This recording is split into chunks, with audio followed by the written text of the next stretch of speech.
5 different agencies. We got to 10K a month, 20K a month, 40K a month. I couldn't scale past like 10, 15K. I literally did like half the work for this guy and then he just starts ghosting me. You're like the math teacher of agency. Yeah, it's literally a numbers game. So many people that are just comfortable with being lazy pieces of shit. I had to cut off my mom. I don't know when you crossed 10K a month. Like 2 days ago. To hit 10K a month, all you need is sales. When you have a fucking gun to your head and you need to make your dreams a reality, you're not going to worry about a balance. Guys, this is the ultimate teenagers making a lot of money masterclass. That's what I'm calling it. It's the teenagers made a lot of money and then they're going to come back and share some of the biggest lessons learned. I'm just going to introduce you. Austin is owns a content agency. He's crushing it, about to hit. When I had him on my podcast, he was at 50K a month. When he joined Agency Lab, I think he was doing like a little bit of 9K a month. So made huge amounts of progress at age 19. I got two of the OGs, the initial legends, the pioneers of making money while in high school, Matt Shields and Jared Curry, who I don't even know, when I met you guys, you were just starting, maybe 20, 30K a month, maybe a little less, maybe a little more. And now you guys are doing multiple 6 figures a month, which is wild. If you guys don't know Jared and Matt, you've been sleeping under a rock. Let's see who else we got. We got Cam England, who just turned off his camera. He's been crushing it. I don't know when you crossed 10K a month, but you did. Like 2 days ago. Okay, perfect. He's been crushing it. And how old are you, Cam? I'm 17. 17-year-old crushing 10K a month. Man, there's more people. I got to look in the participants because I invited a lot of you guys. Armin, are you on right now? I don't know if you are. Oh, what's good? Yo, Armin. How you doing, man? What's up, man? How's it going? So you crossed 10K a month when, like March? Yeah, about a month ago, yeah. Now I'm at like 17K right now. 17K a month. And how old are you? 17. Damn, 17. That's crazy, man. So proud of you. We got Benjamin Huang, also an OG. This guy literally lied on when trying to go to the Costa Rica event because it was an international event. So you had to be 18. Yeah. He lied to make it, which is so savage. And he crossed 50K a month while in high school. Benjamin, what's up? How you doing? What's up? It's good to be back. It's good to have you back, man. We've been through some ups and downs and you're crushing it. So I'm just happy to see you on here. Let's see who else we got. I invited a lot of people. I wanted to make it a little obnoxious for you guys. So there's no excuses. Let's see. Who else am I missing? You forgot Tanner. Where's Tanner? It's Tanner. We got Tony Lee. Okay, we brought Tony back. Tony, you want to chime in? Say what's up. Yo, how's it going? I'm not going to give anyone the crazy update. I'm not going to give everyone your numbers. We're not going to tell everyone what niche you're in. So, yeah. But let's just say Tony's been crushing it. He did have a step back. We went over it on the podcast, but Tony's been slamming deals left and right. So you hit 17K a month at 19, right? Yeah, 19. I'm still 19, by the way. Yeah, for sure. Yeah. And then, by the way, Austin is about to turn 20. So I'm like, you better hit 100K a month before you turn 20. Because the hook for the short form video, Matt, is way more boring if it's like 20-year-old, you know? Facts, bro. Now that I'm 22, bro, nobody likes my content anymore. But when I was 21, I was cool. But now 21, yeah, exactly. Dude, I'm 30 years old. Like I'm pretty much dead according to YouTube, you know? All right, let's see who else we got. Tanner, you want to chime in here? Tanner has been crushing it. And I think you crossed 10. I don't even know if you told me that you crossed 10K a month. And then I just hit you up and I was like, yo, how are things going? You're like, oh yeah, we crossed it like a while ago. Yeah. No, I don't even remember when it was, probably like March.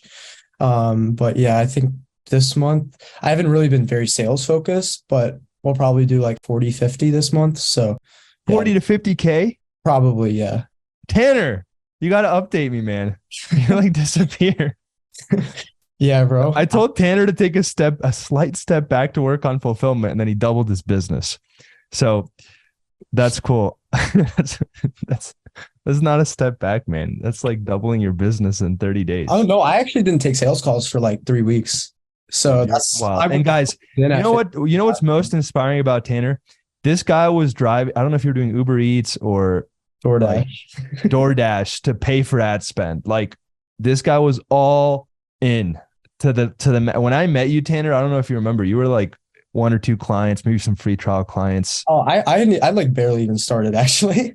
and you were like, "Dude, I'm doing Uber Eats to invest in the program to pay for ad spend." And then, dude, look at you now, which is nuts. All right, who else do we have? I feel like maybe we have one more. Let's see if Matthew. All right, we also got Matt on the call, Matt Bison. He actually took a slightly different journey to pass 10K a month. He actually runs a creative agency, and technically we're one of his clients. So he manages all of my YouTube, and I think he's doing what, like 15 to 20K a month at this point. Yeah, we're like just about to hit 20. That's awesome, man. And how old are you? 19. About to turn 20. Oh man, I gotta hit it. you have a lot.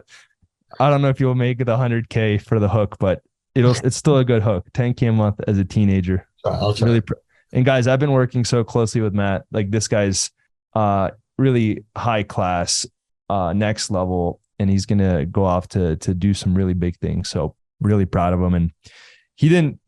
Full disclosure, he didn't go through Agency Lab, but I've been working with him one-on-one on his agency and helping him scale. So let's see who else we got. I feel like there's more.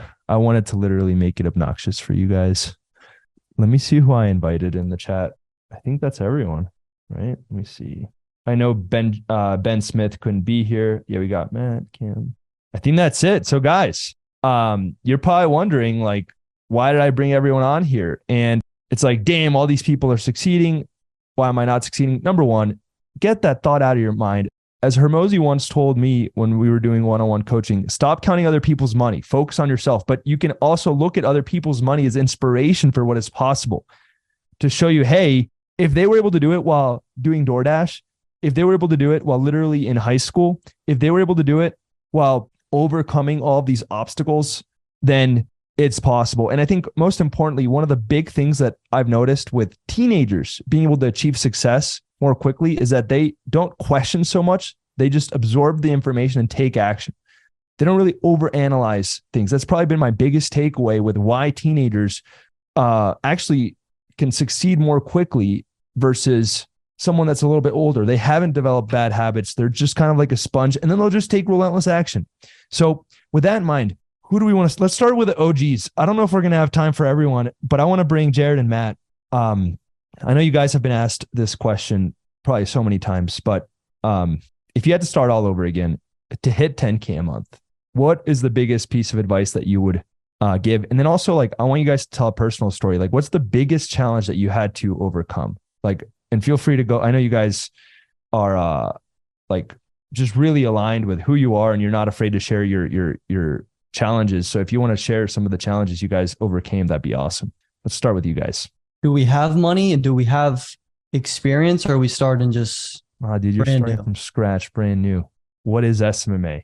That's I what would I do want to free know. trials. To start, I would definitely do free trials. The first 5 agencies I built were all off of free trials. Cold email, LinkedIn automation, Facebook and Instagram DMs, just offering free trials, doing everything myself, learning media buying, learning sales, learning account management, just doing as many free trials and planting as many seeds of popcorn as I could to get the popcorn effect. So in the beginning, I'm just doing as many free trials to learn as I can, because I think what holds a lot of people back in the beginning, at least it held me back, is you're trying to sell something you don't really believe in because you've never actually ran ads successfully for a local business. Yet you're hopping on sales calls, charging $1,500, $2,000 a month for something you've never done. And in the back of your mind is, I'm not actually capable of doing this. And that slight subconscious lack of conviction is very, very clear to your prospect, because human beings have an incredible ability to smell bullshit. And so if there's a little bit of bullshit that you're sensing in yourself, they're sensing it even more. So for me to actually have the conviction in what I'm trying to do, I had to work for free because I had to learn it. And so working for free, doing free trials was probably the best thing I did in the beginning. It's not the fastest way. It's not the sexiest way, but it worked for me 5 different times, 5 different agencies. We got to 10K a month, 20K a month, 40K a month, all through free trials. And then our 6th agency, Estate AI, we never did a single free trial. We just turned on paid ads. Jared built a sales team, and then we scaled really, really fast. But in the beginning, I would definitely do free trials. Dude, that's huge. You're like, man, you are wise, Matt. You understand the game. It's been so amazing to see your growth, man. Thank you, dude.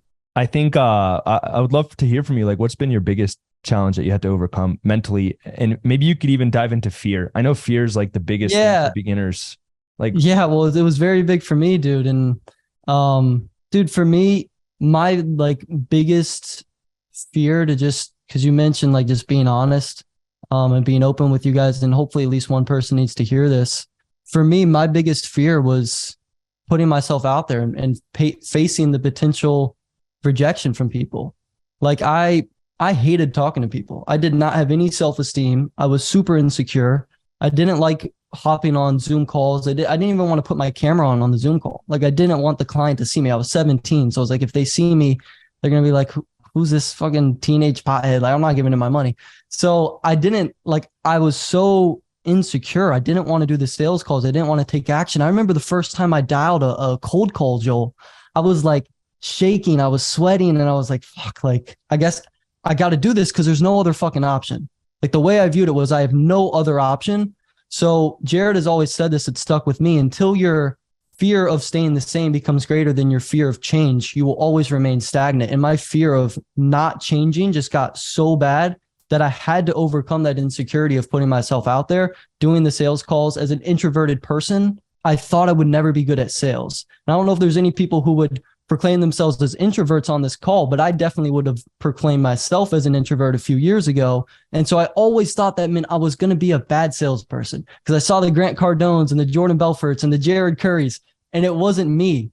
But what I realized is my introvertedness actually gave me a key in sales that a lot of extroverts don't have, which is I actually listened to the client way more. And I was so ready for them to tell me that one bit of information that I could anchor at the end of the sales call because I was so quick to listen and so slow to speak. And so because my weakness, I perceived as a weakness, it held me back. But once I actually realized that my introvertedness was one of my greatest strengths, and I just got the balls to go out and do the thing that I was scared of, I realized I was actually really good at it. And I sold in a way that people weren't used to, and they trusted me way more. And it wasn't like a sales call at all. It was just like a conversation because I decided to just be myself on these sales calls. So my biggest insecurity, my biggest hurdle was just overcoming that fear of going and doing sales calls in the beginning. And I realized that the fact that I had those limiting beliefs actually I was able to leverage them as strengths on the sales calls. And I was able to listen more than I spoke, which made me a lot better when it came to actually selling. And then how do you overcome it? One of my core beliefs is like the way to overcome fear is through it, doing it, not around it. But what comes up for you? There's, at the end of the day, like there's this one quote that's always stuck with me. Like the only way you're going to learn how to shoot a gun is to shoot a gun. You're not going to learn how to shoot a gun by watching YouTube videos on how to shoot a gun. You got to go shoot a gun. So yes, you have to go do the thing. But there is this idea of synthetic experiences. I don't know if anybody's ever read the book Psycho-Cybernetics or The Power of Your Subconscious Mind.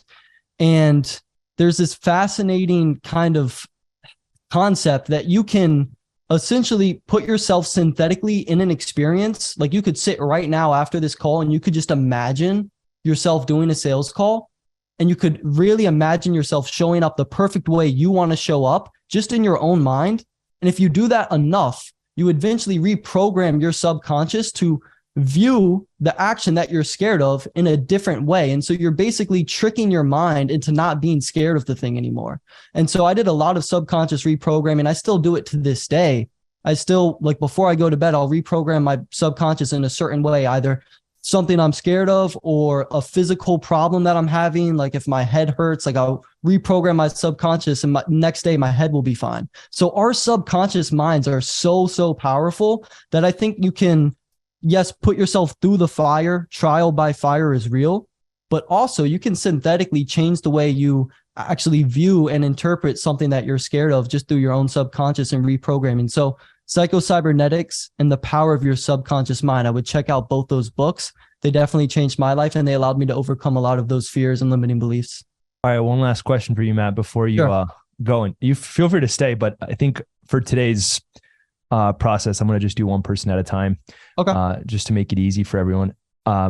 Any other words of wisdom that you'd like to share on what allowed you to hit 10K a month and then eventually 100K a month?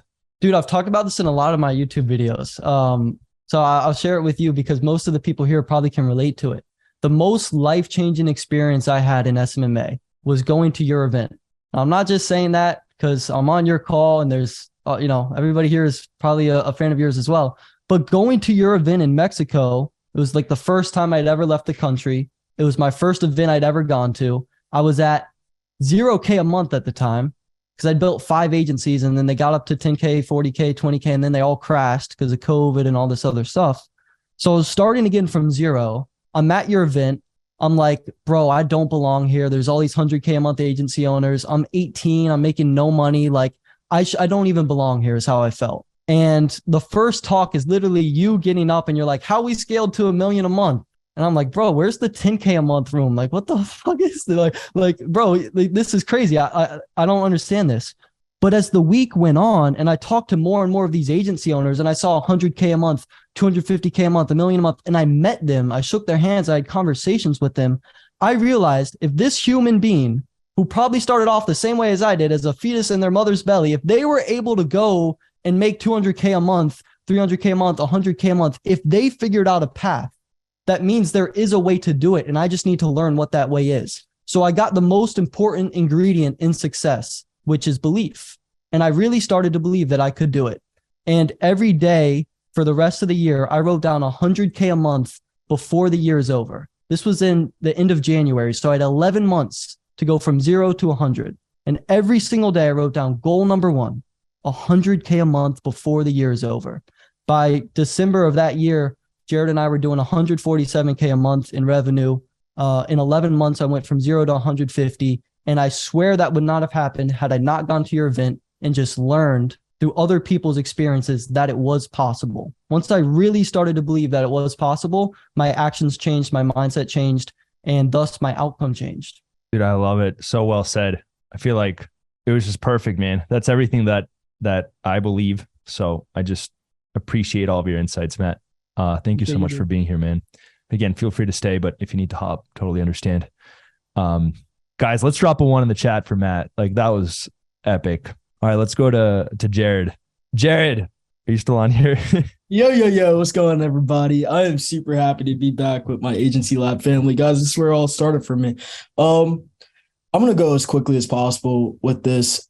I feel like I've been on so many roundtables at this point and I give the same answer. So you guys are. I know, man. The problem is the best things need to be said over and over and over and over again. Right. Dude, we have this thing at our company that Matt coined. It's the Chief Reminder Officer. Everyone is a Chief Reminder Officer, a CRO, because you have to constantly keep reminding people. So to get started, to answer the first question, it really comes down to a mentor. I think you can look at free trials, and if you've listened to my roundtables before, I literally have a free trial masterclass in the course that you guys should all have watched if you're just getting started off. That's going to get me to 10K.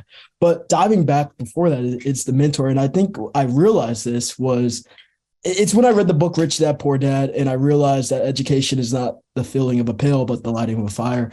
And when I realized that the school system was not the route that I was going to go down to really build my wealth or go into my career. But I still needed a mentor. I still needed some form of education. And YouTube videos are great. Courses are great. But being able to hop on calls like this, go to events, connect with people, ask people questions virtually or in person, that's the game changer. And the first program that I ever bought was Billy Wilson's, an amazing program, changed my life.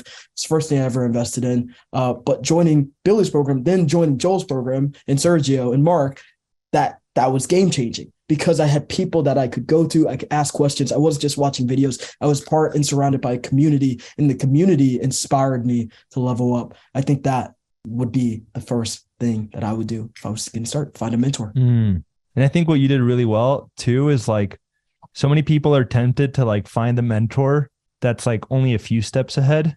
You're like, okay, Billy, 10K a month, then Joel, 100K a month, right? Like for example, right now I'm diving into real estate. So I'm trying to convince my neighbor who does millions and millions and millions of dollars in real estate, who's 70 years old, to come and teach me. I don't want the person who just started doing real estate last year and has had some success. You don't want me teaching you. I mean, unless you got some crazy, estate AI superpower. No, I just do what Dr. Connor tells me to do. That's it. Well, Dr. Connor's really, really smart. There's also exceptions to the rule. He's got crazy high IQ, extremely high IQ. So Jared, what's the biggest challenge you had to overcome? And maybe you can talk about, what's the biggest challenge you overcame? And then also, how did you balance everything with high school? You eliminate the problem from being a problem in the first place. So for me, I just made sure high school wasn't a problem. I didn't do my homework. I was failing high school. And that's the answer. I didn't balance it. There wasn't a balance. I wanted something bad enough. And when you want something bad enough, there is no balance to it. You go all in. There's no other option. Because at the end of the day, when you have a fucking gun to your head and you need to make your dreams a reality, you're not going to worry about a balance. You're just going to make it fucking happen. So to answer your question, I didn't balance high school. To dive deeper into it, the biggest challenge that I had was volume. When we look at the core of my agents, for my progression of starting an agency to where I'm at now, the thing that I was missing out on was volume. And yes, we can attribute that to not having the right mentors, to not being focused, but this is the same problem that everyone else has. When you look at the core of your problem, it's volume. You're not talking to enough people. You're not getting enough appointments, and thus you're not closing enough deals. So just getting more volume. And I think when I realized that, that's when I was like, I could just cold call people all day long, offer free trials. Like Matt said, it's crazy how success leaves clues, and how I've mentioned this every one of our roundtables, and other people have mentioned it too. That's what I would do. Just get a ton of free trials, and that's going to solve my volume issue. How did I overcome that? Once again, I had to realize that there was a gun to my head. I was a senior in high school. I wasn't going to college. I either had to make money doing this, or I was going to college. And college, in my opinion, was like a noose around my neck. That's it. Wow. Dude, you're a savage, by the way. No one saw that coming. You're crazy. And I love it. I love it. I told you guys, you gotta be a little, I told you guys, you look at anyone that's had crazy amounts of success, they have to be a little crazy, like, because you're going against the status quo. Like, you're quite literally going in the opposite direction, and I think it requires a little bit of crazy, and not in a sense of like not being normal. It's just you're going against what most people do. So I freaking love that about you, man. Jared, in high school, did your parents give you pressure? Was there any like teachers getting mad at you? Like, was there anything like that? Or did you just use your charisma to get through it? I feel like Jared just like sweet talked his teachers and then all was well. I'll be honest. I paid people to do homework for me. I would cheat on all my tests. I'm not going to lie about that. I went back to my high school because they asked me to teach about business. They asked me to do a presentation, and I told them exactly what I was doing in their class, and they just started laughing. But now I went back and I was making more money than all of them. So they weren't mad, I guess. They were happy with how I turned out. But, dude, that's crazy. They brought you back. Man. Like, so many people, it's not that big of a deal. I didn't care what my mom said. I didn't care what my dad said. I didn't care what my teacher said. I knew where I was going, and that was the only thing that mattered. Wow, that's cool, man. So you had a very strong vision and a very strong why. I don't think I had a strong vision. I didn't know what to expect. Okay, then tell me more. What do you mean by I knew where I was going? Let's dive deeper. You just had a feeling? Sergio says this a lot. He has this knowingness. You guys all get that feeling, like you have that knowingness. I just had this knowingness that I was going to do something big. I didn't know what it was going to be. I didn't have a clear vision, but at the end of the day, I see what you mean. You had a strong intuition and drive. 100%, because you don't get clarity from thought. You get clarity from action. I still am lacking a little bit of clarity. But wait, say that again, because that was really good. You don't get clarity from thought. You get clarity from action. So you just have to take massive, massive action, and then everything will be clear. And you know what? Damon John says this best. I walked up on stage and I asked Damon John to mentor me years ago. And he actually said yes, because he lives in New York and I'm in Jersey, so we're not far away from each other. And I asked Damon, will you mentor me? And one of the things that I learned from Damon is that you can't connect the dots looking forward. You have to collect the dots looking backwards, and then you'll connect them looking forwards. So collect the dots now, and you'll connect them later on. Jared, that was amazing, man. Guys, let's drop a 1 in the chat for Jared. That was freaking awesome. Again, feel free to stay if you need to go. No worries at all. I want to pass the ball to the Denver crew who hung out with me for like 30 days. Austin, Tony, Matt, and Benjamin. People say that I adopted Tony. I actually did. People don't know this. We signed the docs. But then Austin came in and, took me to court. He said, no, he's mine. And then now Tony, I don't know who's who. I took custody. He took custody. And then Benjamin and Matt were like, dude, we're just here for videos. I don't know what's going on. But guys, Matt, Benjamin, Austin, Tony, let's talk. Actually, I want to hear from each one of you guys. What do you think is the biggest reason why people don't hit 10K a month? Whoever wants to go first. Benjamin, I know you want to go first. I know you have a lot to say. No, so hitting 10K a month for me, you said the question was, why don't people hit 10K? Yeah, why are people stuck? I feel like it's their ego.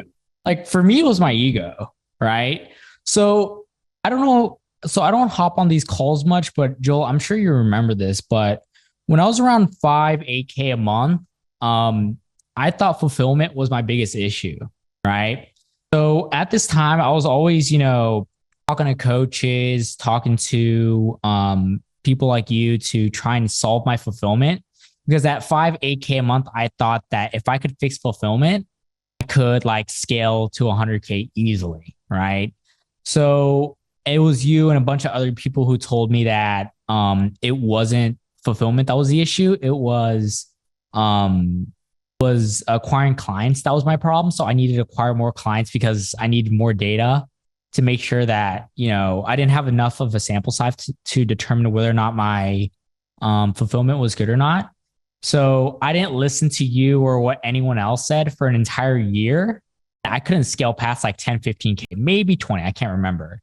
And then when the time came where I went off on you on a call and I actually felt bad. I was like, no, I think Marcus was still there. I still remember. I remember it to this day. It was, I was like, shit, maybe I went push because you weren't listening. So I was like, so it was definitely my ego. And once I stopped, I started focusing more on client acquisition. I scaled really, really hard. And now I got to go back into client success. So it's like, I think it's 100% ego. Stops really from hitting 10K a month. That was my issue. And how does that show up? People don't do what they need to do. People think they're better. They don't listen. They're not coachable. Like I remember when I first started, I know for a fact I was not coachable. So many people that I paid, coaches, consultants on the side told me how I wasn't coachable. And I'm like, okay, so how do I become coachable? And no one gave me an accurate answer. And then I soon found out that it was my ego that really stopped me from learning anything. So probably a mix of ego and staying coachable, me at least. That's really cool, man. I have not heard that answer before. So that's awesome. Hopefully that resonate. I'm sure that's going to resonate with a lot of people. I think that sounds like you opened up your mind to what's possible. Absolutely. You're a big setting and closing appointments guy now. Yeah. Why do you feel like people don't do that?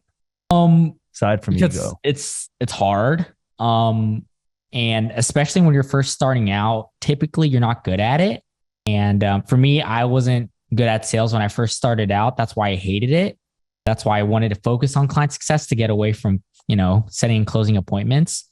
But what you need to understand is that if you don't have clients, like if you have a fulfillment process, but you don't have clients, you're working backwards, right?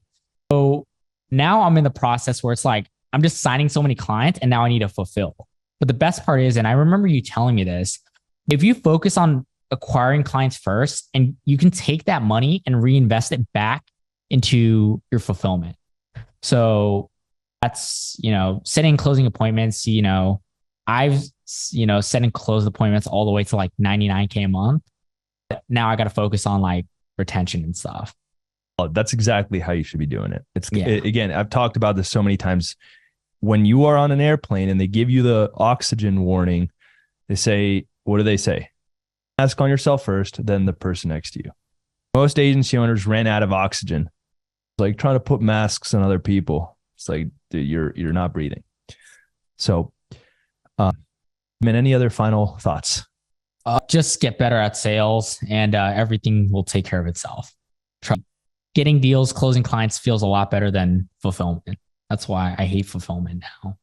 Maybe you need to fall in love with fulfillment now. Yeah, I probably should. Maybe that's the next phase for you. Yeah, it is. It is. So I'm just working on building out my client success side now, because I've got the client acquisition part pretty much taken care of. Cool. Yeah. That's awesome, man. One step at a time. Love it. All right. Go next. Tony. Why do people not hit 10K a month? To be honest, like, you don't have an answer. I just want to go, but what the fuck? Look, pretty much. Tony, you're wild, man. This is why I don't know if people know. I actually planned the takeover with Austin, and I unadopted you. Let me cut off my son here. What the fuck, bro? Bro, this I don't have a typical like agency story as most of you guys probably have. I mean, I do creative, so I've been making content it's like since I was 15, and then I kind of just slowly offer that to other businesses. The reason it took me so long to hit 10K a month is because I was so focused on the clients when I shouldn't have been yet.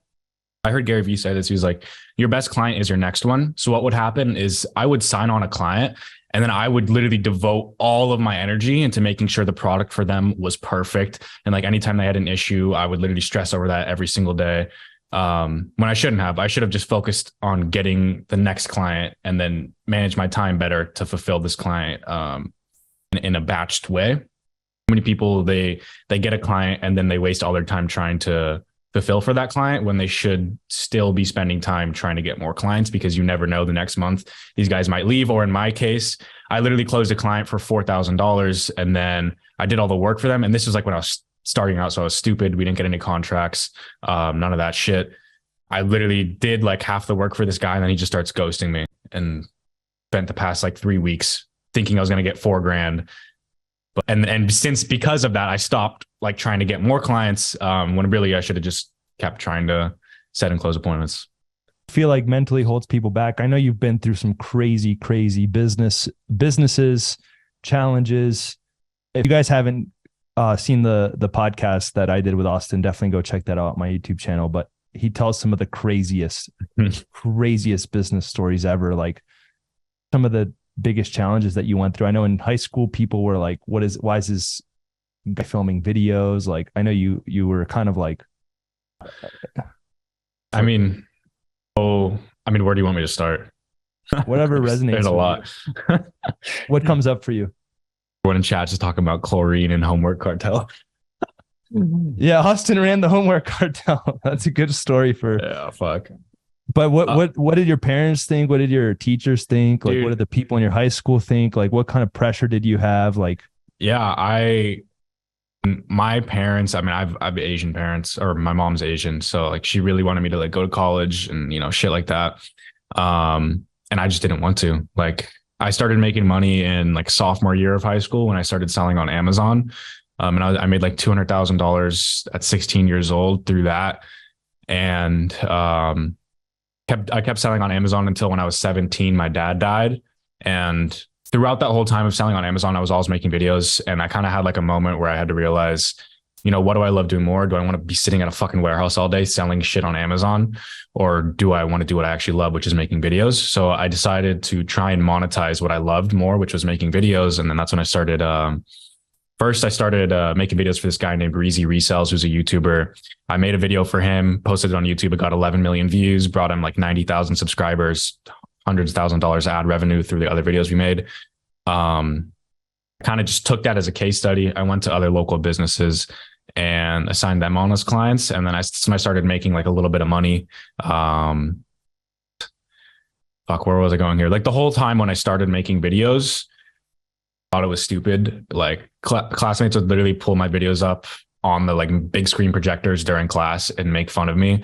And I can literally go through my text right now and all those same kids are like asking to work for me and shit. And it's like, people aren't going to support you in the beginning and they're going to clown on you. Like they really will, until you actually do it. And that's kind of how it was with my parent too. She was like, my mom used to get mad about everything and like mad that I was literally failing high school from junior year to graduation. Only reason why she kind of on the fact that I was failing school was when I actually pulled up like my Amazon screenshots and showed her how much money I was making. That she was like, oh shit, okay, I'm just gonna let him do his own thing. So I mean, your parents probably won't support you in the beginning. If you don't have good parents, I mean, not that they're not good parents, but might not support entrepreneurial endeavors just because it's fucking risky. Like most businesses fail. But just know that once you do succeed, they're going to have your back. Tangent there, but no, that was really cool, man. Thank you for sharing.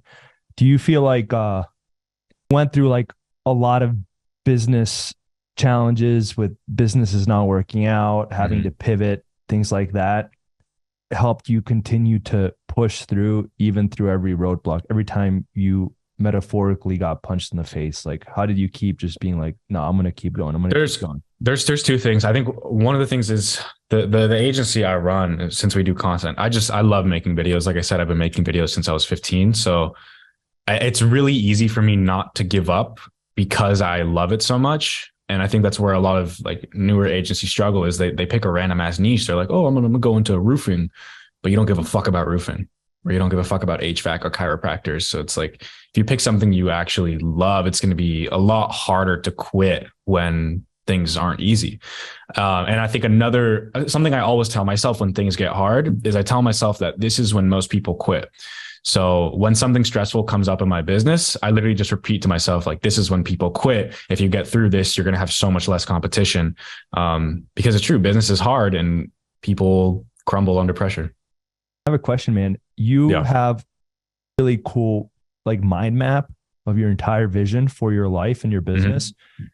How do you come up with that? And maybe you can share a little bit about that, how it works. Like I haven't seen people do that. And I think I'm weird. I like to map shit out, but this is, I don't see that.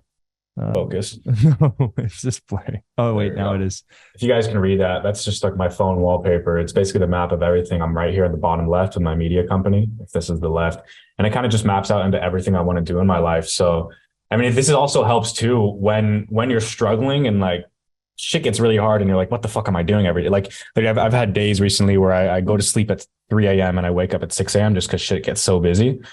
It's just like, sometimes I'm like, what the fuck am I doing? I just look back at this and I'm like, oh, it's all part of the plan.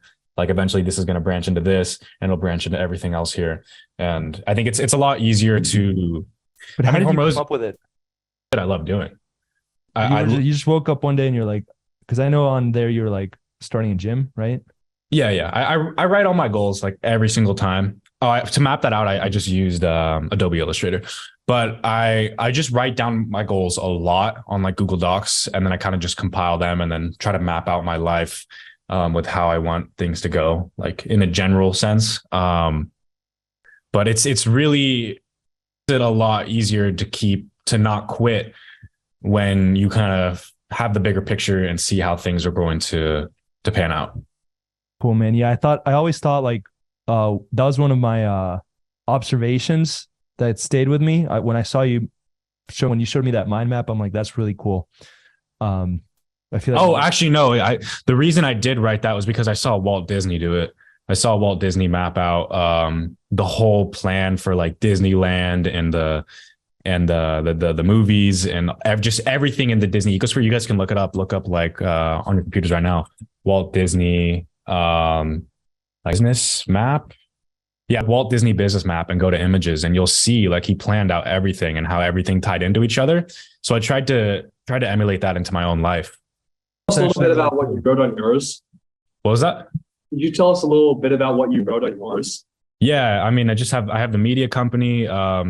I have a movie company. Well, not I don't have these right now, but in the future, I want to make movies. I want a record label. I want a talent agency. I mean, myself, I have a personal brand. I make videos. I want an esports team. I want to have a gaming entertainment company. I want to buy a sports team. That'd be sick. I want to compete with Nike. I want to have gyms. I want to have restaurants. You just put compete with Nike. No, it's just like, dude, you got it. Go for it. You got it. Yeah, but just a bunch of shit that I want to do. Nice. Yeah, I think like a lot of us have these ideas or visions in our mind, like see it visually, and every time Austin really looks at his phone, he's like, "Oh, okay, this is my plan for my life." It's perfect. Yeah. I'm sure. It changes. Right? It changes. But another thing this also helps do is, actually, we were onboarding new people to the company the other week, and just showing them this mind map, it really gets them to buy in. If you know like what the major plan is to all of your employees and everyone you're partnering with, it's so much easier for them to understand the vision. The vision, the more room there is for other people to support you on that vision. Yeah. Percent. Cool, man. Anything else you'd like to share? Not right now. I'm gonna pass it off to my son. Oh, that's funny. Tony, do you call him Daddy Austin? Yeah, I'm pretty sure I heard you call him Daddy. Yo, that's crazy, bro. But no, yeah, I actually was in Santa Cruz with Austin for like a week last week, and the guy's just. He's something else, bro. But definitely, whatever he's just like the whole vision shit. Like it's actually. Can I tell a quick story about you, Tony? Please, bro. Yeah, Tony, let me hype you up. Let me hype you up, bro. Yeah. Let me hype you up. Okay, this guy, Tony, definition. Although at one point in his journey he got a little lazy. All right, and we had to have a talk, and now he's good. But at the beginning, the guy was just reaching out to me, adding value. He was following up with me. He would literally send me Zoom calls. He was like, yo, I've got something for you. Let me help you out. You need to fix your content like this. You need to fix your content like that. So sometimes free trials doesn't have to be even within your own business, which by the way, Tony did do free trials at first. It could also be about helping other people. Everyone's like, how did Tony get in your circle, Joel? Adding value for a while. Came up with a 5-client guarantee that we ran for a long time. Like he was just sending me ideas. He told me, yo, Joel, your niche is not agency owners, it's SMMA. And here's the thing behind adding value. It also has to work, right? Like Tony's working. So Tony, to me, that's probably my favorite quality about you, that you're just leading with value. And what happens is, and you lead with value, and if it actually works, people then want to engage with you, right? Like, yo, Joel, let me be on your podcast and help you connect to the audience that doesn't care about you because you're 30 years old. You're like, let me help you connect with teenagers, and it worked. So I think that's been like one of the, aside from why you hit 10K a month, I want to say why you've been able to get into bigger circles has been for that reason. So anyways, pass it off to you. Yeah, so much for that introduction, bro. To be honest, I didn't mean to help you. I was just like texting. Because I remember you reached out to me this is how I met Joel, by the way. It's the whole story. I was on an all hands in call, and I was just joking around like, Joel, you start flexing your car more, getting more customers. And he thought I was being for real. He DM'd me, wait, Tony, are you being for real? And then I was like, yeah. And then he actually called me. And then we stayed on the call for like an hour straight. And then that's how I came up with the 5 clients guarantee. So it's cool how, things happen, but it started. And I bought a Tesla. Yeah, I did not take your advice on that one. Yeah, a liberal car, which is fine, but I'm playing. Bro, I don't think you understand. Now with the new tech, you literally put on autopilot. It drives me all the way from my house to down on the streets. The car is pretty fast. So, but right. Cool. So what's the question, Joel? The question is what is the biggest reason why most people don't hit 10K a month? I think that's probably the big, not just on the business itself. It's focused on on everything else. I think from 0 to 10K, like there's so many personal problems that you have to face that for me, that was it. It was like the other shit that was taking focus away from my business. And I had a pretty smooth selling business career so far. I feel like, I sent some DMs, booked some intro calls, and close some clients. I wouldn't say that's true. As soon as your entire niche got destroyed after you went. But it is what it is though. But the thing is, I think the biggest thing for me was definitely focus. I still, to this day, like I struggle with focus a lot, and I always try to fix it. But I think from 0 to 10K, it's focus on one niche, one so people just, and like now, bro, there are people that I talk to who's doing like, I will close a lead for you. Like, bro, at that point, bro, just run your own fucking business, right? So many people get stuck into like not focusing on one thing and just like start adding new shit in to the business for whatever reason. And it just fucks everything up, right? So I think biggest thing for me was focus, not only in the business, but also like my personal life. Like I had to, I don't know if I told you this before, I had to cut off my mom. I enjoy talking to my mom a lot. Like genuinely, like even now that whenever I stay at home, I would tell my mom, like, Mom, like, don't talk to me during the day. You talk to me. I enjoy my parents. So my mom, like, don't talk to me, bro. Just maybe we're not eat it. Yeah, you could. I love that you set boundaries, but you could say it in a nicer way. No, obviously, I don't say that. But this like, guy's like, Mom, shut up. It's like, But I just told my mom, like, Mom, like, I cannot talk to you. When I was scaling, I think I went like 4 or 5 weeks without talking to my parents at all at first. Because then I see that every single time I had some emotional like stress, I would talk to my parents as a way to cope, which works out really, really well. I'm really, really grateful. I have like a loving family and all that stuff. I know it's pretty rare nowadays.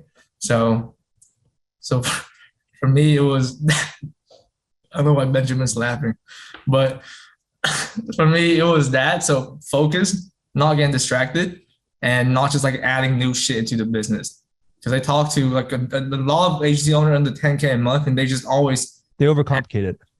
Yeah, like I close a lead for you, or I wire you money. Like what the fuck, bro?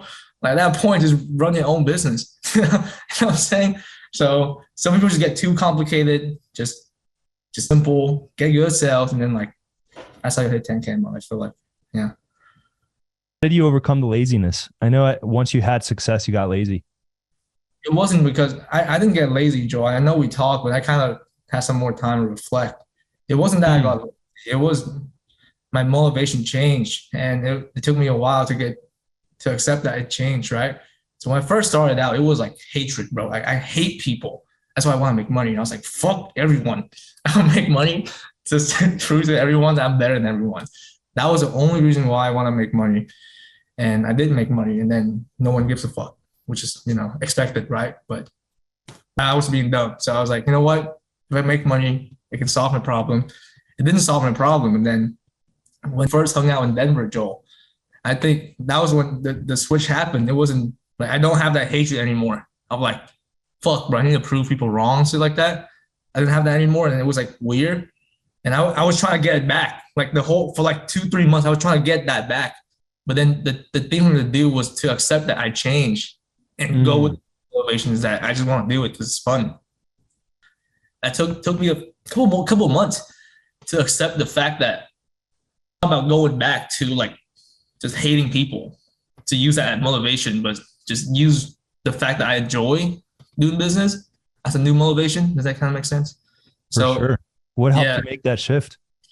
That 1 month in Denver, when I got to spend a lot of time with you, Matt, that ton of cool. Again, I'm so lucky that I became friends with Joel. I feel like a lot of shit happened in my life is because I'm lucky. I swear to God.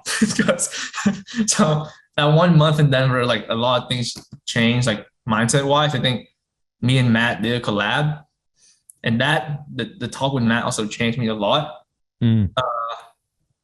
He told me something that's stuck with me to this day was like think longer term and like thinking 3 years term.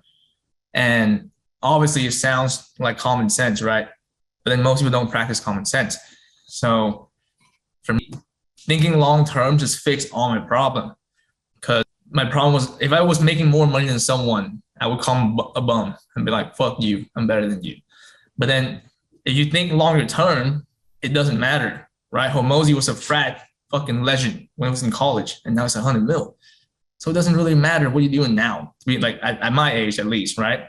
So that's kind of the same what I'm trying to say here. Like thinking long terms not only solve my business problem, it solve my personal problem, like hating people and having ego and bettering people. Because then you never know, bro. Like the Blackstone CEO never started his business until like he was like 38. So like I'm technically doing better than Blackstone CEO at the moment. If you kind of switch that thinking mindset, it helped me a lot when it comes to hating people. And that probably flipped the switch for me. And seeing you and the podcast with, and again, bro, a lot of my experience come from the fact that I get to meet cool people. So the podcast with Joel and Eddie, again, mindset change. And then the whole time, also check out the video. If you guys haven't watched the video, check it out. It's really, really fucking good. So Eddie and Joel talking about like giving away and be more like abundant. Like everyone knows the abundant mindset, but then you don't understand until you actually see it in person. Like see Eddie thinks the way he thinks and see Joel thinks the way he thinks. So I think the whole 30 days in Denver was like life changing because then a lot of like mindset change happened. So yeah. That's cool, man. That's really cool. I'm excited for you, Tony. You're gonna be successful, man. Yeah, but yeah, pretty much like the biggest thing is think longer term. For me, telling myself I'm better than Blackstone CEO right now helped me a lot just to know that the game is so long, it doesn't really matter what I'm doing right now. And that's just every single time I start thinking short term, I start like shit on people, like fuck that guy, fuck this dude. I'm like, you know what? On paper, I'm doing better than Blackstone CEO stage, which again, crazy. So it doesn't matter what you like your number and shit right now. I just focus on your own game and just play it pretty much.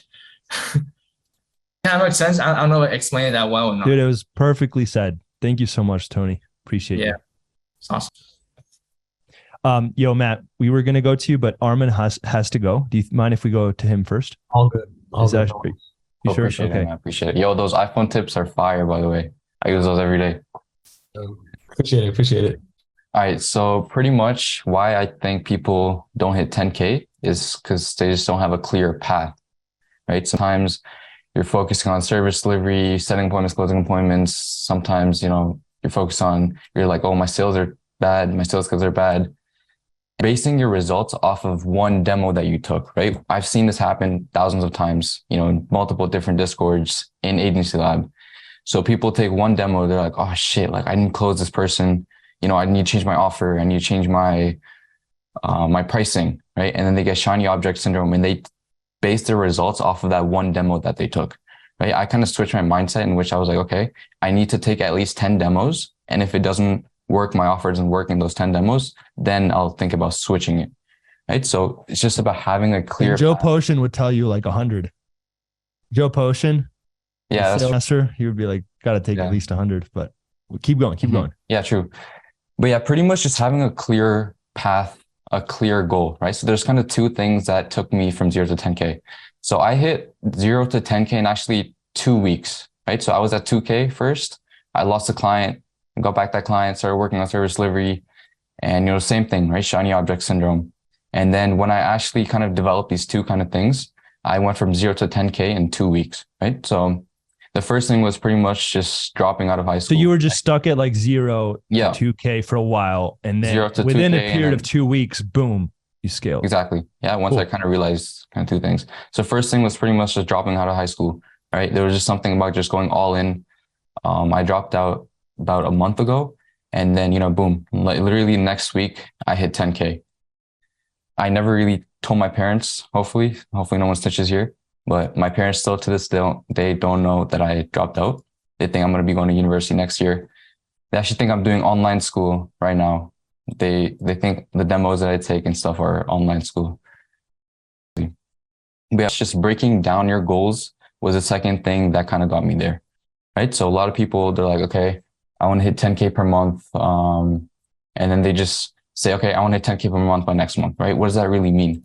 So drop a one in the chat if you're under 10K per month right now. I just want to see how many people are here. Okay.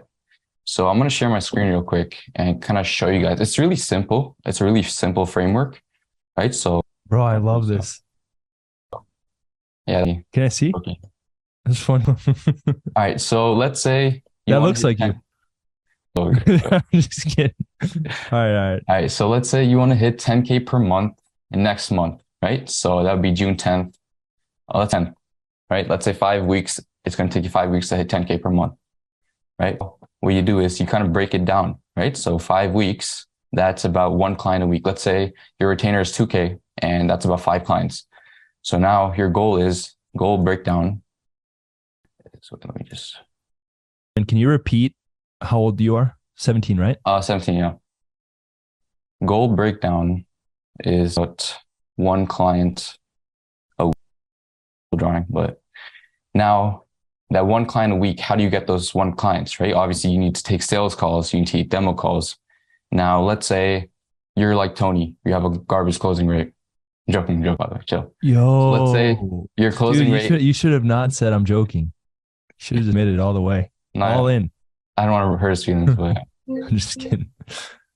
Shoot. What do you mean? When it's true, it's just a fact. It's not hurting anyone's feelings, you know? That's true. Tony, I'm sorry, man. But let's say you're Tony, right? Let's say you're Tony, your closing rate is garbage. And out of every 10 demo take, you close about one client, right? So let's say you have a 10% closing rate. Out of every demos you take, you close one client. So now your new daily goal, your new goal breakdown is 2 demos a day. That's your new goal, daily goal breakdown, right? So now for 5 days a week, you have to say, what can I do in these 16 hours that I'm awake? What can I do to get these 2 demos, right? It's a clear path, right? You don't have to worry about service delivery. You don't have any clients. What do you have to worry about, right? There's no service delivery involved. And so now you say, what do I do in these 16 hours of my day to get these 2 demos, right? If you want to break it down even more, let's say goal breakdown. What do I do to get those 2 demos? Say you're Tony again and you can't close for shit, right? So let's say every 5 intros you take, you have a % closing rate, right? So that's about 2 demos. So now what can I do? You mean 40% closing rate on getting them on a demo? You mean? Yeah, getting them on a demo, right? So like, let's say you have 5 conversations a day and you have a 40% close rate, which is kind of garbage, right? My close rate is about 90% for the demo. And so everyone should have a pretty high closing rate from intro to demo. It's not that hard, right? It really depends on your sales skills. Hop on the Joe Potion calls. You got it. And then let's say 5 conversations you book 2 demos, right? So now your goal breakdown is 5 conversations a day. Can you not get 5 conversations a day during the 16 hours you're awake? How hard is that? So let's say those 5 conversations, let's say you're doing IG outreach, right?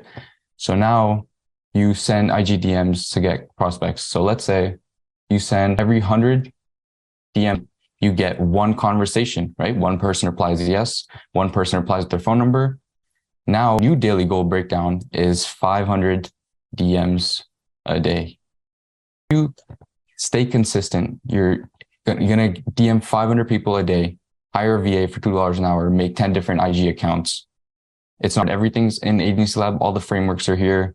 Watch the Axiom Masterclass. Anyone can do this, right? So there's no excuse. The only excuse is you're not doing this right now, right? Joel preaches SACA, setting appointments, closing appointments. You guys are probably tired of hearing it, but it's true. That's literally what you need to hit, 10K per month, right? 10 to 100K per month is a complete mindset shift, right? 0 to 10K and 10 to 100K is a complete different thing. So I didn't really realize that. I lost a couple clients recently. I had to, get them back up. So when I actually hit 10K per month, when I went from 0 to 10K, I'm in the medical niche, right? And when I went from 0 to 10K, I got 0 patients for my clients, right? So I was at 10K per month without providing any results for any of my clients. which might not be a good thing, right? Matt probably disagrees with me, but that's the fastest way to kind of get there. Right now, once I'm at 10K, I have leverage, right? I have money as leverage. I can pay someone to teach me how to fulfill. I can pay someone like Brandon Spears in this group to, give me his secret sauce on medical or something like that. So now this is pretty much your daily goal, right? 500 DMs a day, 5 days a week for the next 35 days, right? And you're going to hit 10K per month. And why it's so important is, can you guys control whether or not you send 500 DMs? Yes or no? The power to control whether or not you hit send DMs. Do you have the power to control whether you get a client? Not as much. Mm-hmm. It's like, it's more arbitrary. It's because it's called, there's a difference between something called a leading indicator and a lagging indicator. It's input versus output. So 500 DMs is the input. Getting 10 months is the output. You don't have control over your outputs, or at least you don't have direct control, but you always have direct control over your inputs, your leading indicators. So, this is actually, dude, this is fire. Really, really, really good. I mean, it's really simple, right? People just, and I'm a hardcore visionary. I'm not like that's just not how I operate. So I think it's really good for people to hear the other side, which is more of a logical equation. Created a logical equation. You're like the math teacher of agency. Yeah, it's literally it's a numbers game, right? It's literally just math, right?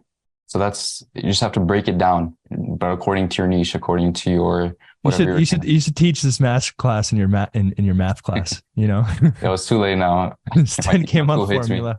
All right, so we pretty much went from 10K to 1 client a week to 2 demos a day to then 5 conversations, 500 DMs, right? It could be according to your niche, whatever. It could be email outreach, how many emails you need to send to get 1 conversation, or just pretty much just breaking it down, whatever, according to your niche, right? So mine was pretty much cracking paid ads. If I can give anyone advice in this group, just literally crack paid ads. If you're running ads for your clients, why would you not run it for your own agency, right? It's a no-brainer. I'm getting meetings for about $5 a pop.